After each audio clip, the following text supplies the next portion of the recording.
Hi ಎಲ್ಲರಿಗೂ ನಮಸ್ಕಾರ. Welcome back to Samruddhi garden. ಎಲ್ಲರೂ ಚೆನ್ನಾಗಿದ್ದೀರಾ ಅಂದ್ಕೊಂಡು ಇವತ್ತಿನ ವಿಡಿಯೋ ಸ್ಟಾರ್ಟ್ ಮಾಡ್ತಾಯಿದ್ದೀನಿ. ನೋಡಿ, ನಮ್ಮ ಗುಲಾಬಿ ಗಿಡದಲ್ಲಿ ಎಷ್ಟು ಚೆನ್ನಾಗಿ ಚಿಗುರು ಬಂದಿದೆ ಅಂದರೆ ತುಂಬ ಚೆನ್ನಾಗಿ ಬಂದಿದೆ.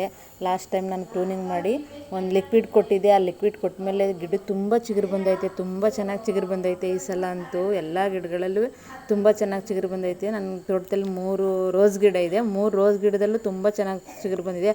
ಅದರಲ್ಲಂತೂ ಕ್ರೀಮು ಮತ್ತು ಈ ರೆಡ್ ಕಲರ್ ರೋಸ್ ಗಿಡದಲ್ಲಂತೂ ಎಷ್ಟೊಂದು ಇದು ಬಂದೈತೆ ಚಿಗುರು ಅಂದ್ಬಿಟ್ಟು. ತುಂಬ ಚೆನ್ನಾಗಿ ಬಂದೈತೆ ಚಿಗುರು, ತುಂಬ ಚೆನ್ನಾಗಿ. ನೋಡಿ, ಗಿಡದ ತುಂಬ ಬರೀ ಚಿಗುರೇ ಇದೆ, ಎಲೆಗಳೇ ಎಲ್ಲ ಉದುರೋಗಿದೆ, ಹಳೆ ಎಲೆಗಳು. ಈಗ ಹೊಸ ಚಿಗುರೆ ತುಂಬ್ಕೊಂಡಿದೆ. ಇದು ಹೊಸ್ದಾಗಿ ನಾವು ನರ್ಸರಿಯಿಂದ ತಂದದನ್ನ ರೀಪಾಟ್ ಮಾಡಿದ್ದೆ. ನೋಡಿ, ಆ ಗಿಡದಲ್ಲೂ ಚಿಗುರು ಬರ್ತೈತೆ. ಇದಕ್ಕೇನಪ್ಪ ಕಾರಣ ಅಂದರೆ ನಾನು ಲಾಸ್ಟ್ ವೀಡಿಯೋದಲ್ಲಿ ಒಂದು ಲಿಕ್ವಿಡ್ ಕೊಟ್ಟಿದ್ದೆ ನೋಡಿ, ಅದೇ ಕಾರಣ ಇದಕ್ಕೆ ಇವಾಗ ಬೇಸಿಗೆ ಆಗಿರೋದ್ರಿಂದ ಯಾವುದೇ ರೀತಿ ಗಟ್ಟಿ ಗೊಬ್ಬರಗಳನ್ನ ಹಾಕಬಾರ್ದು. ಏನಿದ್ರು ತಂಪಾಗಿರುವಂಥ ಲಿಕ್ವಿಡ್ಡೇ ಕೊಡಬೇಕು. 15 ದಿವಸಕ್ಕೊಂದು ಸಲ ಲಿಕ್ವಿಡ್ ಕೊಟ್ಟರೆ ಸಾಕು. ಇವಾಗೇನು ಗೊಬ್ಬರ ಜಾಸ್ತಿ ಹಾಕಬಾರ್ದು, ತುಂಬ ಬಿಸಿಲಿದೆಯಲ್ವಾ. ಗೊಬ್ಬರ ಹಾಕೋದ್ರಿಂದ ಗಿಡಗಳು ಚೆನ್ನಾಗಿ ಬರೋದಿಲ್ಲ, ಸುಟ್ಟೋಗೋ ಚಾನ್ಸ್ ಇರುತ್ತೆ. ಅದರಿಂದ ಲಿಕ್ವಿಡ್ ಮಾಡಿ ಕೊಡಬೇಕು 15 ದಿನಕ್ಕೊಂದು ಸಲ. ನಾನು ಇವಾಗ ಅಲ್ಲಿ ಮತ್ತೆ ನಾನು ಲಿಕ್ವಿಡ್ ಮಾಡಿ ಕೊಡ್ತಾಯಿದ್ದೀನಿ. ಅದನ್ನು ಏನೇನು ಹಾಕಿದ್ದೀನಿ ಅನ್ನೋದನ್ನು ನಾನು ಒಯ್ತಾ ತೋರಿಸ್ತಾ ಇರ್ತೀನಿ ಮುಂದಿನ ವೀಡಿಯೋದಲ್ಲಿ. ತುಂಬ ಚೆನ್ನಾಗಿ ಬಂದಿದೆ ಈ ಸಲ ಅಂತ. ನಾನು ಎಲ್ಲ ಗಿಡಕ್ಕೂ ಹಾಕ್ತಾಯಿದ್ದೀನಿ. ಈ ಬದನೆ ಗಿಡದಲ್ಲಂತೂ ತುಂಬ ಮಿಲಿ ಬಗ್ಸ್ ಆಗಿಬಿಟ್ಟಿತ್ತು, ವೈಟ್ ಮಿಲಿ ಬಗ್ಸು. ಆ ಮಿಲಿ ಬಗ್ಸ್ ಇದ್ದರೆ ಗೊತ್ತಲ್ಲ, ಇದು ಬಂದುಬಿಡುತ್ತೆ. ಇರುವೆಗಳಂತೂ ತುಂಬ ಇದಾಗಿತ್ತು, ಅದೆಲ್ಲ ಸ್ವಲ್ಪ ಕಟ್ ಮಾಡಿದ್ದೀನಿ. ಈಗ ಎಲ್ಲ ಗಿಡಕ್ಕೂ ಕೊಡ್ತಾಯಿದ್ದೀನಿ. ನಾವು ಯಾವುದೇ ಗಿಡನ ಪ್ರೂನಿಂಗ್ ಮಾಡಲಿ ಅದಕ್ಕೆ ನಾವು ಪೌಷ್ಟಿಕಾಂಶವಾಗಿ ಏನಾದರೂ ನಾವು ಗೊಬ್ಬರ ಆಗಲಿ ಲಿಕ್ವಿಡ್ ಆಗಲಿ ಏನಾದರೂ ಕೊಡಬೇಕು. ನಾನು ಇವಾಗ ಬೇಸಿಗೆ ಆಗಿರೋದ್ರಿಂದ ನಾನು ಯಾವುದಕ್ಕೂ ಗೊಬ್ಬರ ಕೊಡೋದಿಲ್ಲ. ಎಲ್ಲದಕ್ಕೂ ನಾನು ಹಿಂಗೆ ಲಿಕ್ವಿಡ್ಡೇ ಕೊಡೋದು. ಬೇಸಿಗೆ ಮುಗಿಯೋವರೆಗೂ ಬರೀ ಲಿಕ್ವಿಡ್ಡೇ ಹಾಕ್ತೀನಿ, ಗೊಬ್ಬರ ಅಂತೂ ಹಾಕೋಕ್ಕೋಗಲ್ಲ. ಇವಾಗ ಯಾವುದೇ ಗಿಡನ ಪ್ರೂನಿಂಗ್ ಮಾಡೋದಿದ್ರು ರೀಪಾಟ್ ಮಾಡೋದಿದ್ರು ಈ ಫೆಬ್ರವರಿ ತಿಂಗಳಲ್ಲಿ ಮಾಡ್ಕೊಬಿಟ್ರೆ ತುಂಬ ಚೆನ್ನಾಗಿ ಬರುತ್ತೆ. ಆ ಪ್ರೂನಿಂಗ್ ಆದಮೇಲೆ ನಾವು ಯಾವುದೇ ಗಿಡಕ್ಕಾಗಲಿ ಲಿಕ್ವಿಡ್ ಕೊಡಬೇಕು. ಲಿಕ್ವಿಡ್ ಕೊಟ್ಟಾಗ ಅದಕ್ಕೆ ತಂಪಾಗಿರುತ್ತೆ, ತುಂಬ ಚೆನ್ನಾಗಿ ಬರುತ್ತೆ. ಇವಾಗಂತೂ ಎಷ್ಟು ನೀರು ಹಾಕಿದ್ರೂ ಸಾಲದು. ಈ ಬಿಸಿಲಿಗೆ ತುಂಬ ಜಾಸ್ತಿ ನೀರು ಹಾಕ್ಬೇಕು. ಇವಾಗ ಪಾಟ್ಗಳಿರೋರಿಗೂ ಅಷ್ಟೇ ಜಾಸ್ತಿನೇ ನೀರು ಹಾಕ್ಬೇಕು. ಇವಾಗ ಡೈಲಿ ಹಾಕಬೇಕು, ದಿನ ಬೆಳಗ್ಗೆ ಟೈಮ್ ಆದರೂ ಹಾಕಬೇಕು, ಇಲ್ಲ ಸಂಜೆ ಟೈಮು. ನೀವು ಯಾವ ಟೈಮಲ್ಲಿ ಅಭ್ಯಾಸ ಮಾಡ್ಕೊಂಡಿರ್ತೀರೋ ಆ ಟೈಮಲ್ಲಿ ಹಾಕಬೇಕು. ಬೆಳಗ್ಗೆ ಆದರೆ ಬೆಳಗ್ಗೆ, ಸಂಜೆ ಆದರೆ ಸಂಜೆ, ಯಾವಾಗ ಬೇಕು ಅವಾಗ ಹಾಕ್ಬಾರ್ದು. ಬಿಸಿಲು ಟೈಮಲ್ಲೂ ಕೂಡ ಹಾಕ್ಬಾರ್ದು. ಏನಾಗಿದ್ರು ತಂಪಾಗಿದ್ರೆ ಹಾಕಬೇಕು. ಲಿಕ್ವಿಡು ಅಷ್ಟೇ ಬಿಸಿಲಲ್ಲಿ ಕೊಡಬಾರ್ದು. ಇಲ್ಲ ಬೆಳಗ್ಗೆ ಕೊಡಬೇಕು, ಇಲ್ಲ ಸಂಜೆ ಕೊಡಬೇಕು. ಮಣ್ಣೆಲ್ಲ ಲೂಸ್ ಮಾಡಿಬಿಟ್ಟು ಕೊಡಬೇಕು. ನಾನು ಇಲ್ಲಿ ಮಣ್ಣು ಲೂಸ್ ಮಾಡೋದು ನಾನು ತೋರಿಸಿರಲಿಲ್ಲ. ಹಿಂದಿನ ದಿನವೇ ನಾನು ಮಣ್ಣು ಲೂಸ್ ಮಾಡ್ಕೊಂಡಿದ್ದೆ, ಅದಕ್ಕೆ ಮಾರನೆಗೆ ನಾನು ಕೊಟ್ಟಿರೋದು. ಇಲ್ಲಾಂದರೆ ಜಾಸ್ತಿ ಕೆಲಸ ಆಗುತ್ತೆ ಅಂದ್ಬಿಟ್ಟು ನಾನು ಒಂದಿನ ಮಣ್ಣು ಲೂಸ್ ಮಾಡ್ಕೊಂಡು ಒಂದಿನ ಲಿಕ್ವಿಡ್ ಕೊಟ್ಟಿದ್ದೀನಿ. ಇಲ್ಲಿ ಗಿಡಗಳಂತೂ ತುಂಬ ಚೆನ್ನಾಗಿದೆ. ಬೇಸಿಗೆ ಆದರೂ ಎಷ್ಟು ಚೆನ್ನಾಗಿದೆ ಗಿಡಗಳು ನೋಡಿ. ಇದರಲ್ಲಿ 2 ಗಿಡ ನಾನು ದೊಡ್ಡ ಗಿಡಗಳನ್ನ ತೆಗೆದುಬಿಟ್ಟಿದ್ದೀನಿ. ಅದರಿಂದ ಖಾಲಿ ಕಾಣಿಸ್ತಾ ಇದೆ ನಮ್ಮ ತೋಟದಲ್ಲಿ. ಇವಾಗ ಒಂದು ಬದನೆ ಗಿಡ, ಒಂದು ಪರಂಗಿ ಗಿಡ ತೆಗೆದುಬಿಟ್ಟೆ. ಅದರಿಂದ ನೋಡಿ ಎಷ್ಟು ಖಾಲಿ ಕಾಣಿಸ್ತೈತೆ. ನಾನು ಎಲ್ಲ ಗಿಡಕ್ಕೂ ಕೊಡ್ತಾಯಿದ್ದೀನಿ ಲಿಕ್ವಿಡ್ನ. ಇದು ಪಪ್ಪಾಯ ಗಿಡ ತೆಗೆದಾದ್ಮೇಲೆ ಖಾಲಿ ಅಂತೂ ತುಂಬ ಖಾಲಿ ಕಾಣಿಸ್ತಿದೆ. ಇವಾಗ ಅಲ್ಲಿ ಎಲ್ಲ ಕನಕಾಂಬರ ಗಿಡಗಳು ಹಾಕ್ಬಿಟ್ಟಿದ್ದೀನಿ, ಅದಕ್ಕೂ ಕೊಡ್ತಾಯಿದ್ದೀನಿ ನಾನು. ಇದನ್ನು ಸ್ವಲ್ಪ ಪ್ರೂನಿಂಗ್ ಮಾಡಿದ್ದೀನಿ ಕೆಳಗಡೆ, ಮೇಲ್ಗಡೆ ಏನೂ ಮಾಡಿಲ್ಲ. ಯಾಕೆಂದರೆ ರೀಪಾಟ್ ಮಾಡಿ 1 ವರ್ಷವೂ ಆಗಿಲ್ಲ ಇನ್ನು. ಅದರಿಂದ ನಾನು ಹಾರ್ಡ್ ಪ್ರೂನಿಂಗ್ ಮಾಡಿಲ್ಲ, ಸಾಫ್ಟ್ ಪ್ರೂನಿಂಗೇ ಮಾಡಿರೋದು. ಇಲ್ಲಿ ನೋಡಿ, ಎಲ್ಲ ಗಿಡದಲ್ಲೂ ಚಿಗುರಂತೂ ತುಂಬ ಚೆನ್ನಾಗಿ ಬರ್ತಾಯಿದೆ. ನಾನು ಪ್ರತಿಯೊಂದು ಗಿಡಕ್ಕೂ ಹಾಕಿದ್ದೀನಿ, ತರಕಾರಿ ಗಿಡಕ್ಕೆ ಮತ್ತು ಹೂವಿನ ಗಿಡಕ್ಕೆ, ಹಣ್ಣಿನ ಗಿಡಕ್ಕೆ ಎಲ್ಲ ಹಾಕಿದ್ದೀನಿ.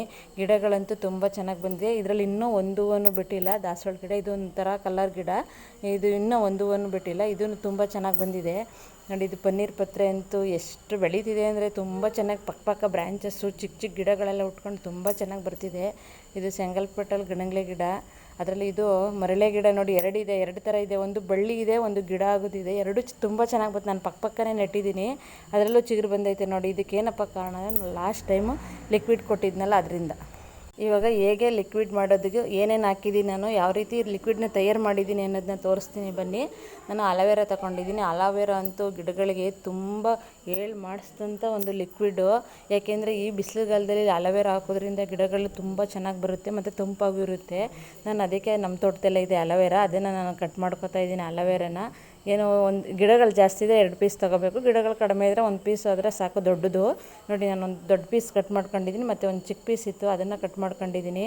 ಗಿಡಗಳಂತೂ ಎಷ್ಟು ಚೆನ್ನಾಗಿದೆ. ಬೇಸಿಗೆ ಆದರೂ ನಮ್ಮ ಗಿಡದಲ್ಲಿ, ನಮ್ಮ ತೋಟದಲ್ಲಿ ಅಷ್ಟು ಚೆನ್ನಾಗಿದೆ. ಅಂದರೆ ನಾನು ನೀರನ್ನ ಡೈಲಿ ಕೊಡ್ತೀನಿ. ಇವಾಗ ಬೇಸಿಗೆ ಆಗಿರೋದ್ರಿಂದ ನಾನು ನೀರನ್ನ ಡೈಲಿ ಹಾಕ್ತಾಯಿದ್ದೀನಿ ನೋಡಿ. ಇದನ್ನೆಲ್ಲ ತಗೊಂಡು ಮುಳ್ಳಿತ್ತು, ಅದರಲ್ಲಿ ಮುಳ್ಳೆಲ್ಲ ತೆಗೆದಿದ್ದೀನಿ, ಮತ್ತು ಮಣ್ಣಿತ್ತು, ನೀರಲ್ಲಿ ಎಲ್ಲ ಮಣ್ಣೆಲ್ಲ ತೆಗೆದುಬಿಟ್ಟು ಇವಾಗ ಈ ರೀತಿ ಸಣ್ಣದಾಗಿ ಕಟ್ ಮಾಡ್ಕೋಬೇಕು ಇದನ್ನು. ಅಲ್ಲಿ ಅಲೋವೆರಾ ಏನು ಎಂತಕ್ಕಾದರೂ ಹಾಕ್ಬೋದು, ಏನೂ ಆಗೋದಿಲ್ಲ. ಅಲೋವೆರಾ ಹಾಕೋದ್ರಿಂದ ಯಾವುದೇ ಸಮಸ್ಯೆ ಆಗೋದಿಲ್ಲ.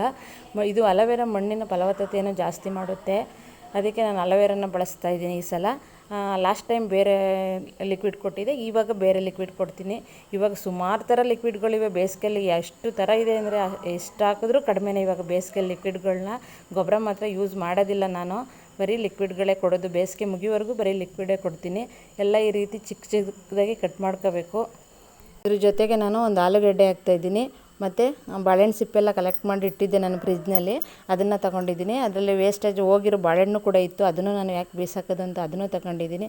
ಅದನ್ನು ಎಲ್ಲ ಚಿಕ್ಕ ಚಿಕ್ಕದಾಗಿ ಕಟ್ ಮಾಡಿಕೊಂಡು, ಬಾಳೆಹಣ್ಣು ಸಿಪ್ಪೆನೂ ಅಷ್ಟೇ ಚಿಕ್ಕ ಚಿಕ್ಕದಾಗಿ ಕಟ್ ಮಾಡಿಕೊಂಡು, ಆಲೂಗಡ್ಡೆನೂ ಅಷ್ಟೇ ತುಂಬ ಚೆನ್ನಾಗಿ, ಇವಾಗ ಬೇಸಿಗೆಯಲ್ಲಂತೂ ಆಲೂಗೆಡ್ಡೆ ಈ ಅಲೋವೆರಾ ತುಂಬ ಚೆನ್ನಾಗಿ ಕೆಲಸ ಮಾಡುತ್ತೆ. ಗುಲಾಬಿ ಗಿಡಗಳಿಗಂತೂ ಅಲೋವೆರಾ ಮತ್ತು ಆಲೂಗೆಡ್ಡೆ, ಈರುಳ್ಳಿ ಸಿಪ್ಪೆ ಎಷ್ಟು ಚೆನ್ನಾಗಿ ಕೆಲಸ ಮಾಡುತ್ತೆ ಅಂದರೆ ತುಂಬ ಚೆನ್ನಾಗಿ ಕೆಲಸ ಮಾಡುತ್ತೆ, ಚೆನ್ನಾಗಿ ಅಬ್ಸರ್ವ್ ಮಾಡ್ಕೊಳ್ಳುತ್ತೆ. ಇವಾಗ ಬೇಸಿಗೆ ಟೈಮಲ್ಲಿ ಅಂದರೆ ತೇವ ಇರಬಾರ್ದು, ತೇವ ಇಲ್ಲದಾಗ ಗಿಡಕ್ಕೆ ಹಾಕಿದಾಗ ಆ ಬೇರುಗಳೆಲ್ಲ ಚೆನ್ನಾಗಿ ಲಿಕ್ವಿಡ್ನ ಅಬ್ಸರ್ವ್ ಮಾಡ್ಕೋತವೆ.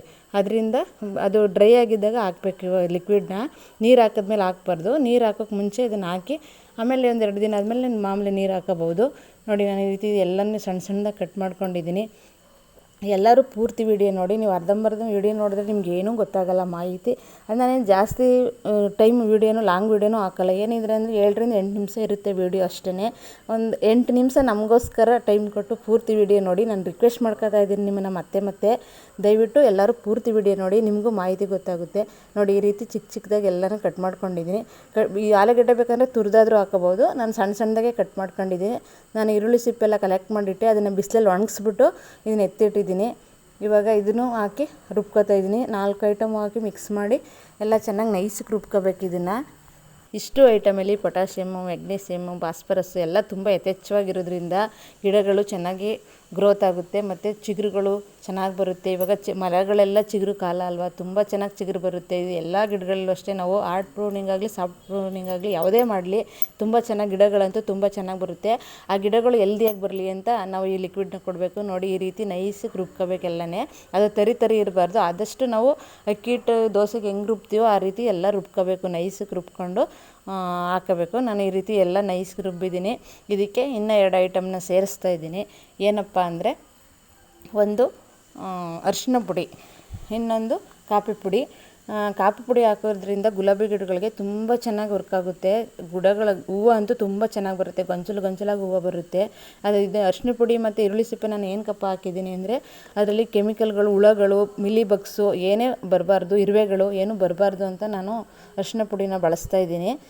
ನೀವು ಬೇಡ ಅನ್ನೋರು ಬೇಕಾದ್ರೆ ಸ್ಕಿಪ್ ಮಾಡ್ಕೋಬೋದು ಅದನ್ನು. ಕಾಫಿ ಪುಡಿ ಅಂತೂ ಕಂಪಲ್ಸರಿ ಹಾಕಲೇಬೇಕು. ನೋಡಿ ಈ ರೀತಿ ನಾನು ಇನ್ಸ್ಟೆಂಟ್ ಕಾಫಿ ಪುಡಿ ಬಳಸಿದ್ದೀನಿ.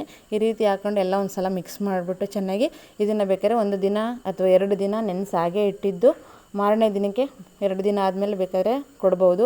ನನಗೆ ಅಷ್ಟು ಟೈಮ್ ಇರಲಿಲ್ಲ, ನಾನು ಎಲ್ಲೋ ಹೋಗಬೇಕಿತ್ತು ಅರ್ಜೆಂಟ್, 2 ದಿನ ಊರಲ್ಲಿ ಇರ್ತಾ ಇರಲಿಲ್ಲ, ಅದಕ್ಕೆ ಹಾಕ್ಬಿಟ್ಟು ಊರಿಗೆ ಹೋಗೋಣ ಅಂದ್ಬಿಟ್ಟು ರೆಡಿ ಮಾಡ್ತಾಯಿದ್ದೀನಿ. ನೋಡಿ ಈಗ ಈ ರೀತಿ ಎಲ್ಲ ರೆಡಿ ಮಾಡ್ಕೊಂಡು, ನಾನು ಇದು 20 ಲೀಟ್ರ್ ಬಕೆಟು, ನಾನು 30 ಲೀಟ್ರ್ ಬೆರೆಸ್ಕೊಂಡಿದ್ದೀನಿ, ಮಿಕ್ಸ್ ಮಾಡ್ಕೊಂಡಿದ್ದೀನಿ ಇದನ್ನು. ಯಾಕೆಂದರೆ ನಮ್ಮ ಗಿಡಗಳು ಜಾಸ್ತಿ ಇರೋದ್ರಿಂದ ಸಾಲದಿಲ್ಲ ಇದು. ಒಂದು 20 ಲೀಟ್ರ್ ಬಕೆಟು ಮತ್ತು ಒಂದು 10 ಲೀಟ್ರ್ ಬಕೆಟಿಗೆ ನಾನು ಮಿಕ್ಸ್ ಮಾಡ್ಕೊತಾ ಇದ್ದೀನಿ. ನೋಡಿ ಈ ರೀತಿ ಮಿಕ್ಸ್ ಮಾಡ್ಕೋಬೇಕು ತುಂಬ ಚೆನ್ನಾಗಿ. ನಿಮ್ಮ ಗಿಡಗಳು ಹೇಗಿದೆ, ಎಷ್ಟಿದೆ ಅದನ್ನು ನೋಡಿಕೊಂಡು ನೀವು ಸಾಮಾನುಗಳನ್ನ ಐಟಮ್ ಹಾಕೋಬೋದು. ನಾನು ನಮ್ಮ ಗಿಡಕ್ಕೆ ತಕ್ಕಂಗೆ ನಾನು ಬಳಸಿದ್ದೀನಿ. ನೋಡಿ ಕರಿಬೇವಿನ ಗಿಡದಲ್ಲಿ ಎಷ್ಟು ಚೆನ್ನಾಗಿ ಚಿಗುರು ಬಂದಿದೆ ಅಂದರೆ, ತುಂಬ ಚೆನ್ನಾಗಿ ಎಲ್ಲ ಕರಿಬೇವಿನ ಗಿಡಗಳು ತುಂಬ ಚೆನ್ನಾಗಿ ಚಿಗುರು ಬಂದೈತೆ.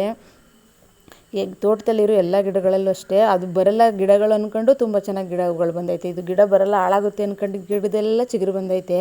ಎಲ್ಲ ಗಿಡಗಳು ತುಂಬ ಖುಷಿಯಾಗಿದೆ ನಮ್ಮ ತೋಟದಲ್ಲಿ. ನಮ್ಮ ತೋಟ ನೋಡೋದೇ ಒಂದು ಚೆಂದ. ನಿಮ್ಗೆ ಯಾರಿಗಾದ್ರೂ ನಮ್ಮ ತೋಟ ಇಷ್ಟ ಆದರೆ ಕಾಮೆಂಟ್ ಮಾಡಿ, ಏನಾದರೂ ಮಾಹಿತಿ ಬೇಕಾದರೆ ಕಮೆಂಟಲ್ಲಿ ತಿಳಿಸಿ. ಇದು ಸೊಪ್ಪು, ಕೀರೆ ಸೊಪ್ಪು ಮಧ್ಯೆ ಸ್ವಲ್ಪ ಹಾಳಾಗ್ಬಿಟ್ಟಿದೆ, ಇದು ಏನೋ ವ್ಯತ್ಯಾಸ ಆಗಿದೆ ಗೊತ್ತಿಲ್ಲ, ಹಾಳಾಗ್ಬಿಟ್ಟಿದೆ. ಇಷ್ಟಿದೆ, ಇನ್ನೂ ಒಂದು ಸಲ ಹಾರ್ವೆಸ್ಟ್ ಮಾಡಿಲ್ಲ. Thank you. ಎಲ್ಲರೂ ಸಬ್ಸ್ಕ್ರೈಬ್ ಮಾಡ್ಕೊಂಡು ವಿಡಿಯೋ ನೋಡಿ. ನೆಕ್ಸ್ಟ್ ವಿಡಿಯೋದಲ್ಲಿ ಸಿಗ್ತೀನಿ.